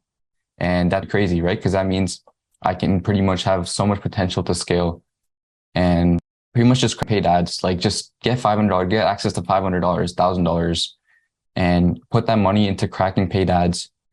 Let's say you don't get a job in McDonald's and crack paid ads. It's going to be more worth it than, the stuff you're trying now and it's not working out. So pretty much break down your goals, and it's inevitable, right? 10K per month is not a lot of money. Once you hit 10K per month, you're going to be like, well, this is the goal I was chasing. This is nothing, right? I'm a brokey. So that's just pretty much that. Well, that was amazing. Armin, thank you so much, man. Before you go, can you touch on the pressures of high school, your parents, all that? Well, what was your set around it? So I had pressure, right? Because I never really told anyone, never told my parents. But the thing is, when I was in high school, I just felt like, so I was sitting in class one day, right? I was taking a demo call, and then I'm like, what am I really doing here? What is the point? Why does school kind of exist, right? You're just sitting in this classroom, you're mentally, you're going to think, yeah, I'm getting, I'm productive, I'm going to school. You're just sitting in a building, pretty much just doing nothing, right? Which is why I'm never going to send my kids to school, and they're going to be homeschooled. I'm going to be, teaching them, right? But that's pretty much one of my beliefs. Just, there's no point of it. And I was like, okay, what am I going to do? So next day, I stopped going to school. My teachers kind of call me every day. I just don't pick up. So I pretty much changed all my phone numbers on file from my parents to my number, right? So whenever they want to call, they just call my phone. I never technically dropped out, so the police could show up at my door and say, where's your kid? But, I'm just waiting for that day. Hopefully I hit 100K per month before my parents do find out, because I'll show them that 100K, right? So I still have a plan to get to 100K. Sergio challenged me to get to 100K in the next 100 days. So I'm kind of following through with that. And because it just comes down to breaking down your goals, right? That's 50 clients. I think that's about 300 demos, 50 clients. So 50 clients, pretty much just breaking it down. In the next, 100 days, I should get this many demos, and it should equate to this many clients, right? Obviously, there's so much more, right? There's scaling, building out systems, building out a team, and going from 10 to 100K is a complete different mindset switch, right? So when you do hit that 10K mark, just make sure your complete mindset is switched to, every level. Yeah, every level has a different identity shift, dude, that really, really amazing. Thank you so much for sharing. Let's drop a one for Armin in the chat. And then I do want to say something that I feel like might help you guys. There's no right or wrong when it comes to college, high school. The other day, like, what should I do, with high school? I know Connor asked the other day, like, what should I do with high school? Getting in the way. Like, I will say this though, like, you should have some momentum if you're going to make a life decision. I think like, most of you guys shouldn't be like, I'm going to drop out when you're just like, you have zero, you haven't even sent an appointment, right? I think like you need to have some base, some foundation. Like you have to take risks intelligently. You can't just take risks blindly, and from a place of just being naive. So I think that being said, there's no right or wrong. That's what makes this so hard, guys. The high school, I went to college. I had the pressure from my parents, and I was like, I'm gonna just do it. I for 2 years afterwards. Jared never went to college. Dropped out of high school. Then he got his whatever certificate, GED, whatever it's called, then went to community college and then dropped out. So it's like there's no right or wrong. The difficulty here is you have to just dig deep and figure out what feels good for you. Ben Smith, who's a teenager who couldn't be here today, but when he joined, he wasn't, I don't know what revenue level he's at, but now he's past 30K a month. Like, I want to go to college. About getting the hard part is not getting what you want. It's knowing what you want. I'll say that again. The hard part is not getting what you want. It's knowing what you want. And for every single person, it's going to look different, and there's no right or wrong. That's what makes big life decisions so hard. I just want to throw that out there as to share a more maybe holistic perspective. But dude, I appreciate the grind. Armin, you have more clarity on who you are and what you want than I ever did at your age, just for perspective. You're like, this is who I am, this is what I want, and this is what I'm going to do. I didn't even have the confidence to think that way at your age. Not even close. Maybe I had a feeling. I was like, I want to do something big. I want to make money. I want to go out and build a business. But it was like, I was not as grounded in reality, and I was not as confident in my ability to go out and make it happen. So it's like, you posted the other day about, where you're at.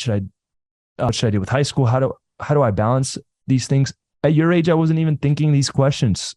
I was just finally just showing up. I wasn't even questioning, is this worth my time? So like the amount of self-awareness, the amount of progress you guys have made and just getting clear on what you want, insane. And you guys are farther ahead than 99% of people in the world. Most people are asleep, and there's people that I luckily woke up and realized, you know what, this is not what I want. I want to change my life in my early 20s. But there's people that die never waking up, and they just go through the motions. There's people from my high school that I've seen after obviously just coming back home, seeing them, and they hate their jobs. They hate their lives. They just show up every day, 9 to 5, and they clock in, clock out. Yeah, they haven't woken up. So you guys are way farther ahead, even just in the fact that you're having these thoughts. But there is no right or wrong. I want to say that. I also have a friend, for example, one of my best friends, we're active campaign. He's a software engineer. He makes multiple 6 figures a year. And he's like, Joel, I don't want to deal with your stress. I don't want to. And I also don't care about having as much money. As long as I get to have enough money to one vacation a year, I'm working on software to work in the boss. So there's no right or wrong. All right. That was a tangent. I just wanted to throw that in there. Armin, you're a legend. Thank you so much. You're definitely going to hit 100K a month. Thank you. Let's see. Let's go to Matt, and then let's go to Tanner and Cam. I know you got a slightly different story because you joined Agency Lab, but you essentially joined the team and side by side with me. What would you say are your biggest lessons that you've learned working side by side with me that helped you hit this revenue level, and how do you plan to take it to the next level? That's a loaded question. The thing for me, like, I think just like Tony, everything really changed for me when I came and we hung out in Denver and we worked together and all that sort of stuff. My perspective, like, obviously, like, this is one of my first calls here and all that sort of stuff. So from the background of somebody that actually like really did like school and did well in school, right? I didn't have that traditional, I guess, entrepreneurial thing of, teachers hated me and like, I hated school, all that sort of stuff. Like, I liked school. I was pretty good at it. And, all that to say that one of the lessons that I really learned is that when you see possible in front of you, it really shifts your mindset. And I think that's something that a lot of now that I've come back to Canada, a lot of my friends here, like they really struggle and like having those conversations is just, it's not something that's been the same since I've come back. Right. For example, like I used to think that 10K a month was, like this huge astronomical number, right? Because single income household, right? Following the given path in school, that's the path that's kind of laid out, that's kind of laid out in front of us. And it doesn't necessarily give you the mindset, that abundance mindset that Tony was talking about earlier, right? And one of the things that really opened up my eyes, and I would say the biggest thing that I took from with Joel and the rest of the team and being, in the trenches actually, was firsthand experiencing that, there's a lot more that's possible and a lot more than what you could have ever imagined, right? Like if you think that like 10K a month is this ridiculous number that is something that I could only hope to achieve, you're setting your standards already from the start super low for yourself, when really there's so much higher that you could go. There's so much more that you could achieve. There's so much more that you could do if you have that mindset and you believe in yourself, right? And I know like, mindset, believe in yourself, blah, blah, blah. It sounds kind of like woo-woo, right? Pair that with some like logical action, right? Like what Armando was talking about, like, all the other lessons that you guys get in here, right? If you combine the two, then you just become an unstoppable force, right? And that's, I think, the thing, like for me, for example, when I came back, that's when I really saw like my business really take a level up. So for me, that mindset shift really happened in Denver when I saw firsthand, tangibly, opening up my mind, what's possible, and what's achievable. I want to say, guys, everyone here has invested in themselves to level up their environment. Like, I know it's not Denver to hang out with me directly, but you're in a room where there's people that are challenging your identity, that are challenging your belief system, that are challenging you on what you believe is actually possible. So you guys you're already taking the right action by investing to be on these private calls. It's funny because even the people that watch the replays on YouTube, it's not the same. When you invest in yourself, you tell your subconscious mind one thing, which is that I'm betting on myself. You quite literally are putting money on yourself. Just like if you were betting on a stock, I'm going to put $100 on Tesla that it's going to go up. Just an example. You investing in yourself, you're saying, hey, I'm betting on the fact that I'm going to actually succeed if I am me as the business, me as the person. And then now that you're in an environment live, not on a replay, but live, there's a different energy. And if it's not in person, it starts to shift of what it's possible. So I just want to encourage you guys that you're already doing it. It just takes time. Matt, what would you say like tactics wise has been really good for you? I know that you took a different route. You run a creative agency. It's not lead gen. You've also been doing video for a long, long time. Like, share a little bit about that. Yeah. So I started making YouTube videos. I guess just for context, anybody that doesn't know, I run a creative agency. We do long form content, like what I'm doing with Joel, and then also some short form, right? And I've been making YouTube videos kind of like, honestly, the same sort of thing with Austin. Just, I will admit, Austin's better than me. Austin's a completely different beast, but I've been making YouTube videos since like middle school, really started taking it seriously in high school. And then like, the last few years has kind of been insane. Tactically, I would say that the biggest thing for me has been focusing on, I guess like it's kind of like half and half with what Austin said, right? Austin said like, he would focus all of his time and attention onto his clients, his fulfillment, all that sort of stuff, right? And that's one of the mistakes that he said that he had made, right? But I also think at the same time that Austin spending so much time focusing on how to, become a really good creator, focusing on how to actually build up his craft is the thing that makes him and his offer so unstoppable, right? And I kind of think that I'm in a similar boat to that, right? Where like, you know, I do know a couple other people that are in creative agencies as well, other than Austin. It's like the competition is really, really not there to that same level of understanding because, you know, they're not creators first, or they don't have the same level of experience, or they're just in it because it's the next booming industry and they're just trying to make a quick buck. Whereas people like me and Austin, like if we weren't getting paid a single dime, we'd still be making videos. We'd still be sharing our lessons and trying to tell stories online on the internet, right? Like that. So I'm not disagreeing with at all with what he said, right? Obviously, you know, setting appointments, closing appointments is the most important thing, right? But I would also say don't underestimate the information that you have. Don't underestimate your knowledge. And if you need to gain more, then that means that you need to do a little bit more learning, right? Like I spent a lot of time learning, honing in my craft. And now that I'm combining that at the same time with like, you know, trying to get better at it every day, but then also like, you know, continuing to work on my agency and learn while I'm applying, it's just made the amount that I've learned in the past, like, I want to say 6 months, in the last like 3 months ish, has been more than I've learned in like the past 3 years of content, to be honest. So that's the most important thing. That's really cool. I like that perspective. And I think to add to that, a lot of you guys are like just trying to get better as marketers through your clients' ads, but like clients' fulfillment, like a lot of you guys could also take time to learn copywriting, take time to learn more media buying skills. Like there's other things that you offer creation. There's so much more to also level up that doesn't even require you to go out and do free trial clients. There's stuff that you can do, just like Matt would watch videos on how to edit better, on how to be a better creator, things like that. And even to this day, like always leveling up. So Matt, anything else you want to share? One more thing that I want to share, just because it was in my mind since you asked the question to Tony and Benjamin and Austin, and it was why I think people don't hit 10K a month. And like I had mentioned, right, well in school, all that sort of stuff. So like to say all my friends are also people that did really well in school and all that sort of stuff.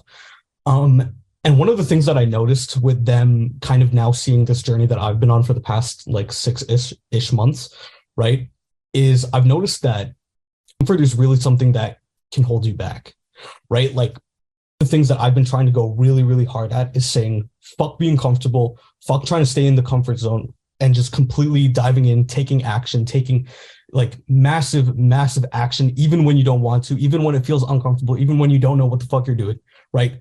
Continuing to take that massive action and not being comfortable. I see so many of my friends now and other people that I went to high school with, right? They're content with like, you know, sitting in the classroom and, you know, just listening to what the teacher's telling them, then going home, playing on their Xbox and, you know, doing whatever the hell for the rest of the night, right? Like they're comfortable with that lifestyle. They're comfortable with, you know, after finishing their 4-year degree, getting a 50K per year job, right? Like it was back to like what I had said before about not seeing that there's more out there and really envisioning what is actually possible. Right. I find a lot of like the people our age really, and the shift is starting to happen, right? Like I see it starting to happen, but still there's so many people that are just comfortable with being lazy pieces of shit, right? Like that's just the simple way of putting it. They're okay with mediocrity. And I think that everyone being here on this call is a real testament that, you know, you've already taken that step, not one of those people. And I think if you lean into that, go hard on that, really focus on taking action. Don't worry about being comfortable. Don't worry about all that other shit, because at the end of the day, it's the actions like this, the things that people aren't willing to do, that get you results that other people aren't able to get. That's super important, and why some people just aren't able to hit 10K. But Matt, thank you so much, man. And we're going to keep crushing YouTube. I told Matt I want 100K subs by 2023, and we're on track. So it can happen. But then 1 million subs after that, slowing down. Hey, we got Tanner and Cam. Sorry you guys have had to stay on so long. Appreciate you guys being patient. Who wants to go first? I know you're like across the world, so I don't even know what time. Maybe it's like bedtime. That's what time it is. All right, well, let's go with you, and then Tanner, you're gonna take it because I want to go deep on Tanner's story. Yeah, cool. Yes, man. By the way, I freaking love your energy. Like, had a one-on-one call. Like, I enjoyed our conversation a lot, and I was like, this guy is gonna crush. So your drive, where I'm gonna try to ask different questions. Where does your drive come from? I think, like, I don't want to go all deep, but I think it comes from some pretty fucked up places, I'm not gonna lie.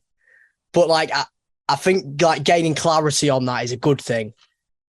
I've grown up without a dad, and I think that's like a big thing. Like, he just went, and I was like, I feel like mothers always want you to feel comfortable. They want to comfort you. And I think it's like, this might be a bit controversial, but it's like the father's the one that wants to make you grow, and the mother's the one that wants to like baby you. I was growing up in so much comfort.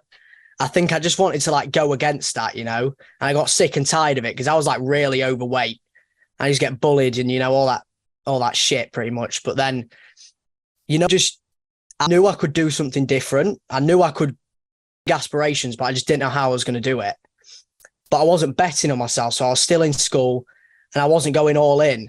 So then I just asked myself, I remember I was in college and it was like high school pretty much. So last year, and I was just asking myself, like, if I know I can do it, then why am I still in high school? I just left and then went all in and I put all my energy into that one thing.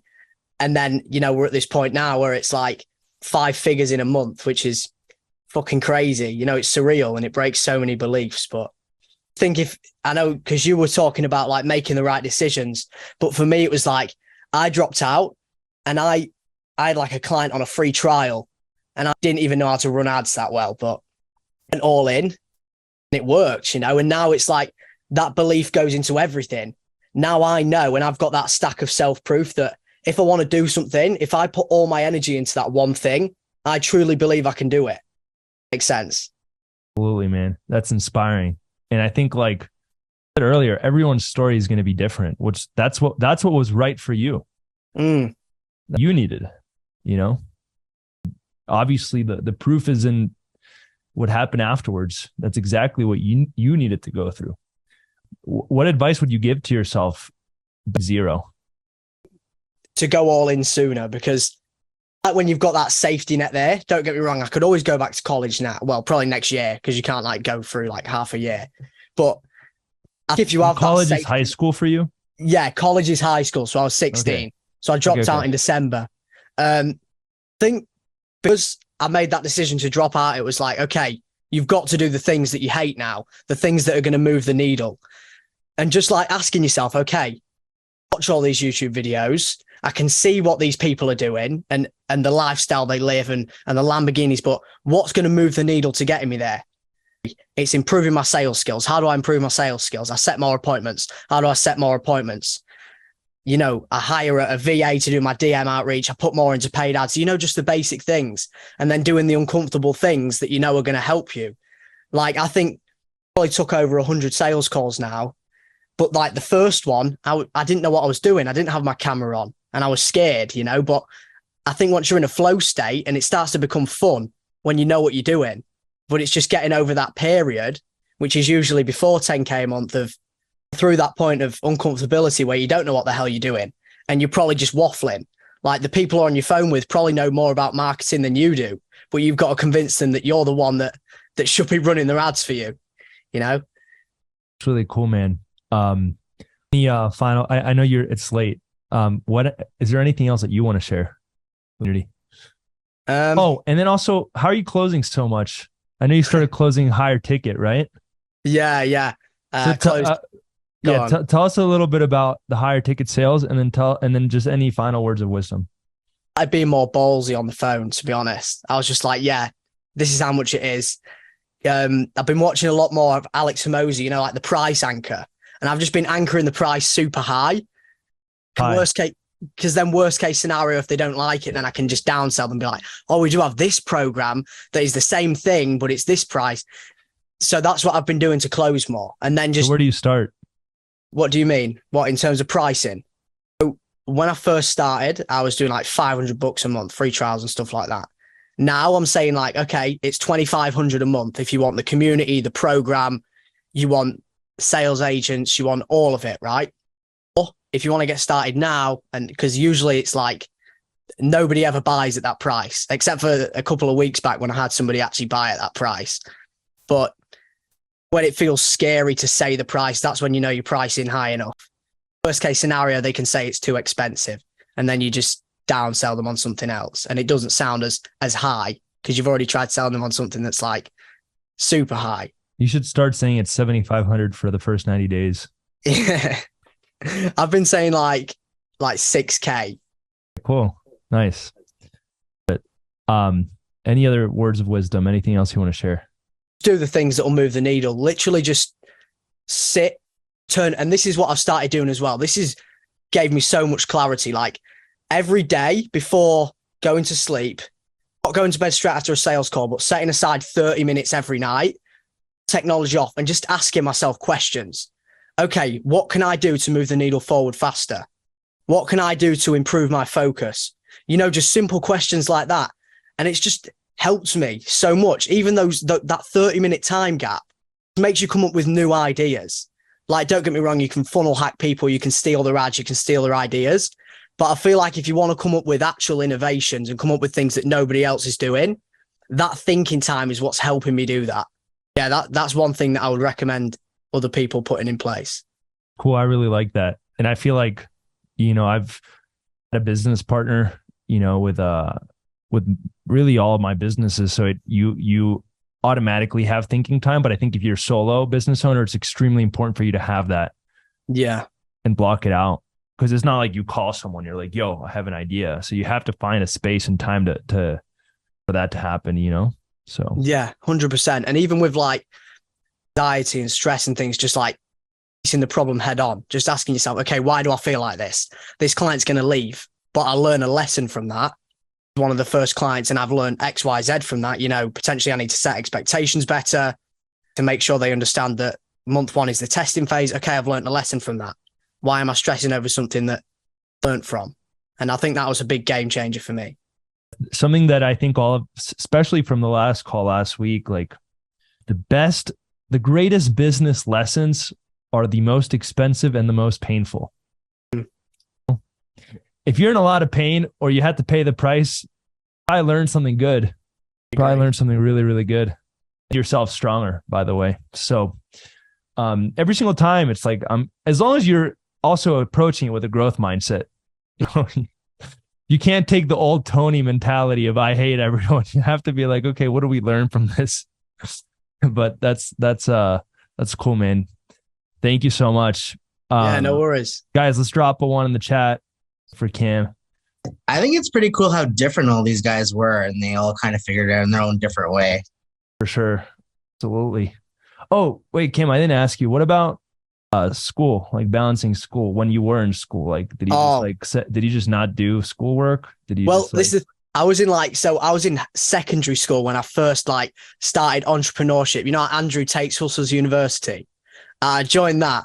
And then I used to tell my teachers that I'm going to be a millionaire. I literally used to tell all my teachers that, and they were all like, shut up. What are you talking about? They used to think I was just waffling, but I was in college, outreaching, and because I'm in med spas. For high school. Yeah. High school, sorry. When I got into high school, I was outreaching to med spas, and it's like body sculpting. So it's like naked women, and everyone's just looking at my computer like, this guy's what the fuck is he doing? Not naked, but I know what you're saying. Yeah, they're nearly naked, and they're like, what the hell is this guy doing in the corner of the class, just looking at these naked women and sending them to people? But teacher always used to tell me, oh, you need business class, you need it. If you're going to build a business, this is what you need. And then I just thought, I am in business class. Yeah. And then I left, and then I told my family, and they were like, no way, you've made a big mistake. You're going to ruin your life. And then I heard other people, friends and family, and my parents' friends and things like, oh, he's going to fail. And recently they started seeing that it's going upstream. And then they're like, you can pay the rent, you can pay the bills. And it's like a bit of envy there, which is tough to deal with, but I'll get through it, I suppose. Man. Yeah. That's a lot of external pressure, It is. Said the hardest part is knowing what you want, but if you're clear on this is what I want, then ignoring the noise becomes easier. But if you're not clear on what you want, then the noise can torture you, I agree, because it's like the vision's so strong now, it don't really matter what anybody else tells me, because I know I'm going to get there anyway. You definitely are, man. All right, Tanner, away. Tanner, I know you have a lot to share. I like literally when I met you at one of our events, you're like, yeah, dude, I'm still doing DoorDash. Should I keep doing DoorDash? Should I not? Like, should I do DoorDash and put everything on ad spend? And I was like, dude, this guy is going to make it. Like, this is the kind of energy that's needed. Like, how you win, you know? I want to share, man, what comes up for you? What do you think is important for people to hear? I'd say first, like, just, I think it's sometimes people make things a little bit more complicated than they really are. So I think first off, like for me, it wasn't that I like had any like crazy ideas from the beginning. It's just like I kind of knew every step of the way, like, okay, like what do I need to do to progress to the next step? And then I just did it. I think sometimes, you know, it's as simple as just doing the thing, doing it consistently and doing it for long enough. And then, you know, eventually things fall into place. And I think that's kind of what happened with me. Because when I first, like, I mean, I remember being on a call with you in like November, and like I basically wasn't doing anything like when I first, because I actually joined AL back in August. I didn't do anything for months. Like I was just very content DoorDashing because I was actually making really good money doing it, but I just wasn't doing shit basically. And then I had like this one-on-one with Joel. I think it was like in late November or sometime around there. It was like from the 20th to the 27th or some. I think it was around there. But I just remember you telling me, like, I was like asking you some questions about like mental models or something, and you're just like, bro, just like fucking do it. And at the time, I was like, damn, like he's right. So that's I don't know. That's just kind of how it happened. I ended up getting the tickets to the AL event. So I think what Matt was talking about earlier is definitely Miami, yeah. That changed my life for sure. Cause I think I had the same takeaway as him. Like I went there and I had this expectation of the type of people that I was going to meet there. And I was like, damn, like they're actually just like kind of normal people. So like if they can do it, I can definitely do it as well. And like I had people at the event tell me that as well. And I was like, damn, like if all these people are telling me that, like they must, at least they kind of must be right. So I don't know. I just kind of went forward with it. I went all in on just like sales, I guess. I would say though, like I came in and I was closing very high from the beginning. So like, that's like a competitive advantage that I think I had when I first joined. But then that just sort of allowed me to, I guess, springboard into like 10K a month. Like I tell people all the time, like I kind of stumbled into it. Like I just took calls and I just started closing, and I don't know. It just sort of happened. It's kind of hard to explain. It's cool, man. What was the pressure like outside of business? Do you have pressure from family or? The thing is, like my family, so like I kind of relate to Matt in the sense like I was very good in school, actually. Like I could have easily gone to probably UPenn if that's what I would have wanted to do. I was going to originally go to Purdue and be an engineering student there. So I never struggled with that. And I would say like I was also an athlete. Like I had done things in my life that had given me the proof to know that I could do something bigger. So I think that was the first thing. But part of the issue was like my parents, like everyone in my family has basically gone to Ivy Leagues. Like my sister, she's 16 right now. She goes to an elite private school. She's going to go to probably Princeton or Brown, or at least Harvard. So one of those schools. So like when I kind of decided to like go all in on entrepreneurship, I was sort of like the black sheep of the family. Maybe that's sort of the way I would describe it. Cause my dad, like he's an economist. He's worked for the IMF. He went to Harvard Business School. My mom has an MBA from Georgetown. She worked at Goldman Sachs. Like, you know, it was sort of like the expectation that not only would I go to school, but I would go to grad school as well. So like when I was like first, and then you're like, Mom, I started a roofing marketing agency. Yeah, I would say like my mom, she's very entrepreneurial. Like she actually had a business herself and like it was doing like $100,000 a month just solely through word of mouth. And it was a jewelry business. So she kind of understood it, but like, she was just very like, I would say way kind of Tony put it, I think earlier, where it's like, you know, at the beginning, like, you know, cause it's such a risky thing to do entrepreneurship. Like, you know, your parents are going to want to look at sort of like, how do you not lose? Like they want to not, you know, they don't want you to fail is basically what I'm getting at.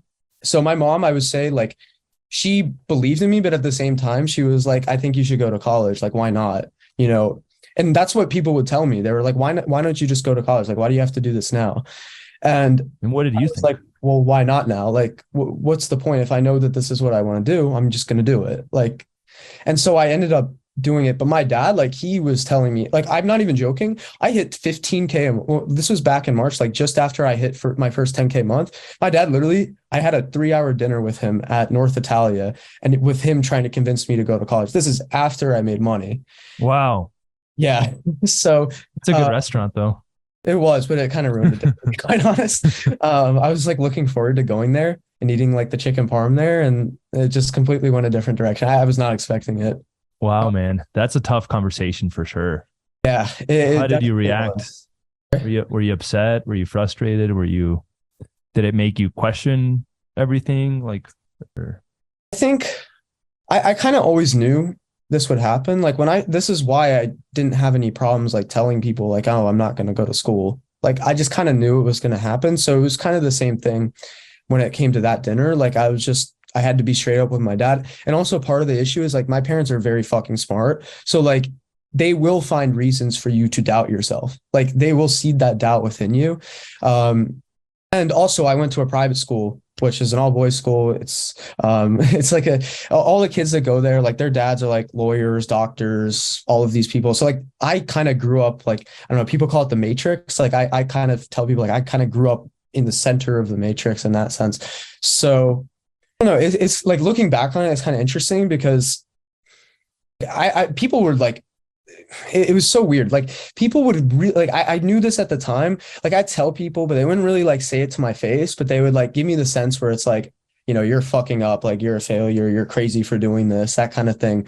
So like when I was at the dinner, like at that point, like once I got to the first 10K, once I sold my first few, actual real packages, at that point, I was just like, I know this is like working. Like, why am I going to listen to him? Like, he's clearly wrong. Like I was making, like my dad makes really good money and I had just started to surpass his earning potential. So at that point, I was kind of like, and it was also interesting. Like you told me this a couple of weeks after, but I kind of sort of subconsciously understood it at the time where it was like, you have to understand who you're getting advice from. And when you get advice from my dad, he's an economist. So he's not going to be giving you like the sort of go all in, risk everything to start a business. Like he's very conservative as far as like his decision making is concerned. Like for example, like I think his mental models. Sorry? Yeah, his mental models are based on that, yeah, like my dad, and I guess this is what I would consider his fatal flaw. Like he's really talented at everything he does, but he doesn't believe that like he is meant to do exceptional things. Like he looks at the baseline statistics for something and he tells himself that he's going to be the average. So when he's looking at entrepreneurship and when he was like telling me to go to college, essentially like that's kind of what he was doing. And this is after I had made money. So like he was basically banking. He was like basically telling me like the chances are that you're in 2 years going to be failing and the business will flop. Like is SMMA going to be a market that's going to exist for the next couple of years? So that's kind of how my dad approaches things. So yeah, I was at the dinner and I just kind of told him, I was like, I appreciate where you're coming from, but this is working. There's no point for me to go there. So yeah, I mean, that's kind of, I don't know. That's kind of what I just told him. That's very interesting, man. I really appreciate you, being vulnerable and sharing that. And I will say this, and this applies for everyone, for a lot of you guys aren't going to be doing agency forever. Let me just like the fact that I'm still in this niche is kind of wild because it's an entry level business, which is extremely powerful for learning skills, for overcoming all of your mindset beliefs that you need to overcome, for facing your fears, for building up your character traits and your identity as an entrepreneur. It's phenomenal. It forces you to do literally everything: product, operations, systems, hiring, sales, everything, people, everything. So I think like Tanner, what's interesting is I know for a fact you're going to be extremely successful. It might also look different, might actually own the law firm or the hospital. So, my brother took a different path. He went to,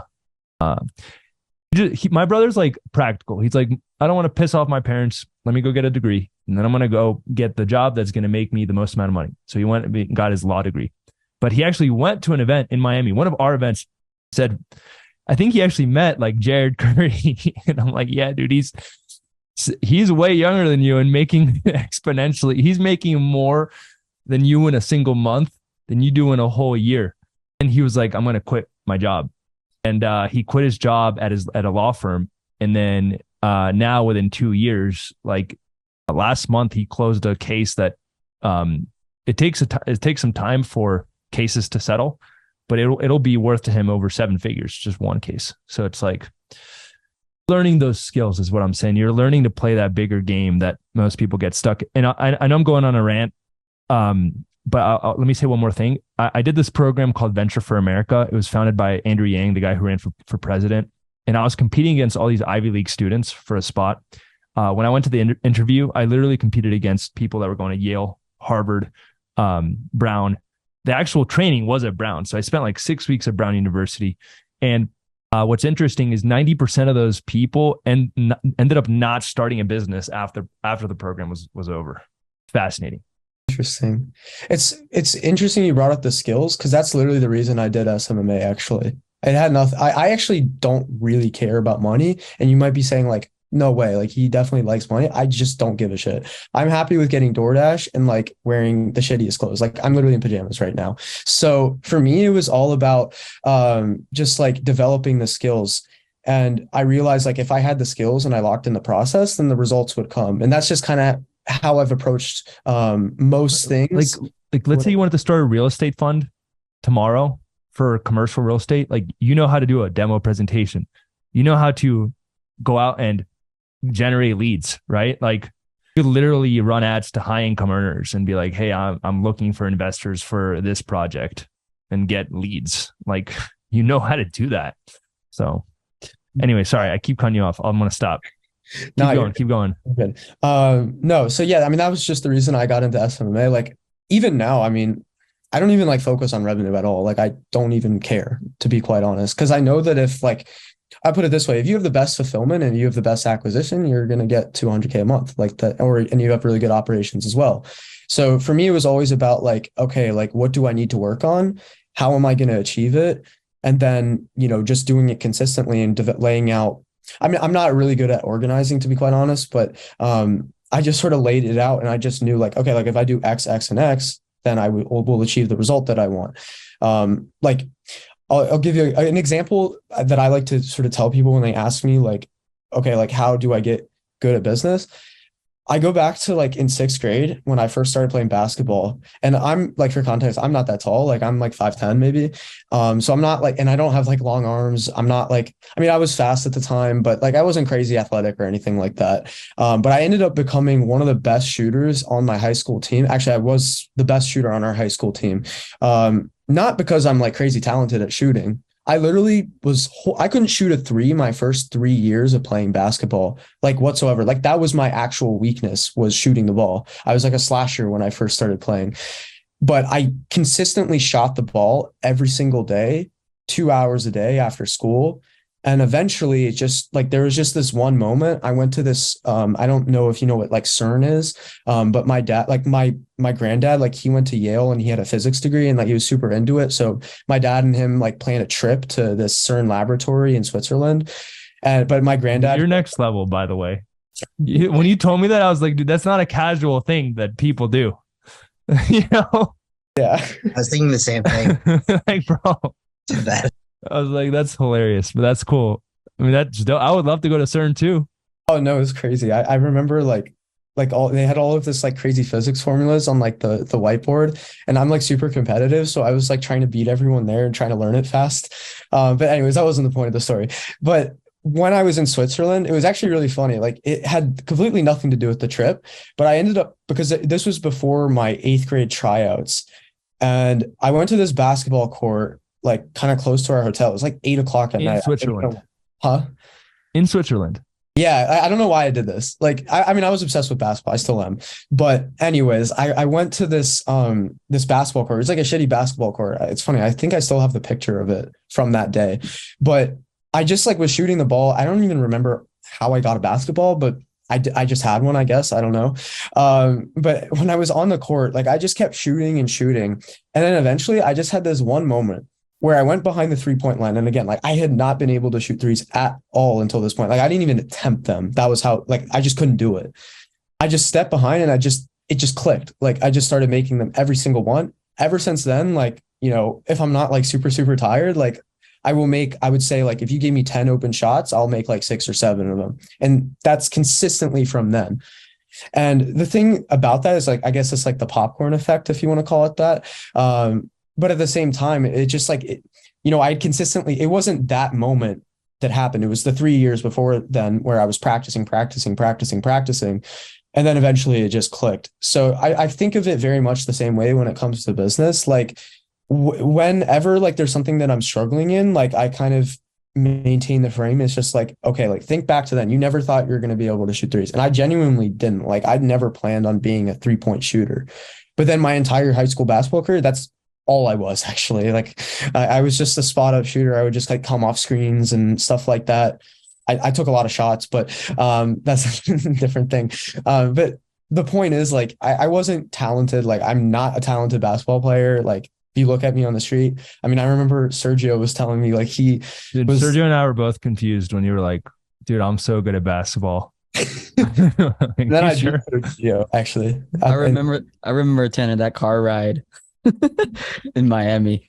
No one we'll have to play. I tell them I'm good at basketball. They never believe you. I believe. Well, you also told us about, I just went to CERN the other day. They were like, is he legit? No, he is. He is. Tanner's as legit as they get. So, dude, that's so cool, man. What a powerful story. Thank you so much for sharing everything. Any final words of advice for people to hit 10K a month and beyond? To hit 10K a month, all you need is sales, honestly. Mm-hmm. Well, of course, appointments, but I mean, if you can sell, because that's what I was able to do. That's how I got to 10K a month. Like I said, I feel like I stumbled into it, to be quite honest. You know what's interesting? Every single person here that hit 10K a month, maybe except like 2, but most of the people that shared today mentioned sales. So like, if anything, like I think a lot of people focus their energy on learning all the other skills except sales, because they're all more comfortable. So it's like they learn the fulfillment, they learn the appointment setting even, but they don't learn the sales. So what would you recommend to someone to get better at sales? To be honest, I don't know if I'm the best person to ask for this because I've never taken any courses. I don't use any scripts. I don't do any of that actually. But I guess practice. That might be the thing that I would recommend. Like, I think that for me, like sales is always something that I've been good at. I didn't realize it when I joined Agency Lab. Like my mom, for example, I didn't mention this, but she was like the top real estate agent in our area. And she, like, I have like the same personality as her, and I've grown up around her. I've listened to her take sales calls. So like, I kind of had that environment, I guess. So I'd say like also, first of all, like talk to like people that are good at sales, like talk to Joe, talk to these guys that are killing it. Talk to Sergio.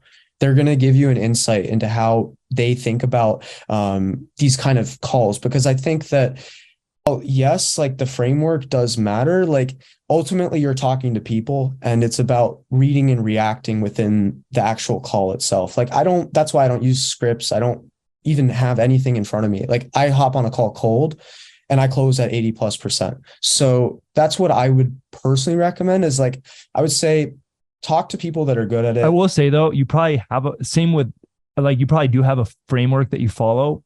You just don't even know it, you know? Yeah, that's kind of what I'm getting at. And that's why I don't know if I can give the best. That's okay. That's still cool, man. So practice and talk to people that are good. Yeah, I would say practice. Like if I didn't know sales, I would just like practice it until like I at least could close like, at least industry standard average. Love it, man. Well, guys, thank you so much for everyone that stayed till the end. Thank you. Hopefully you guys enjoyed it. A lot of fun. Never done anything like this. Everyone here hitting those numbers, 10K all the way to, 293K a month, all teenagers. So that's pretty much it. See you guys next week for the next masterclass.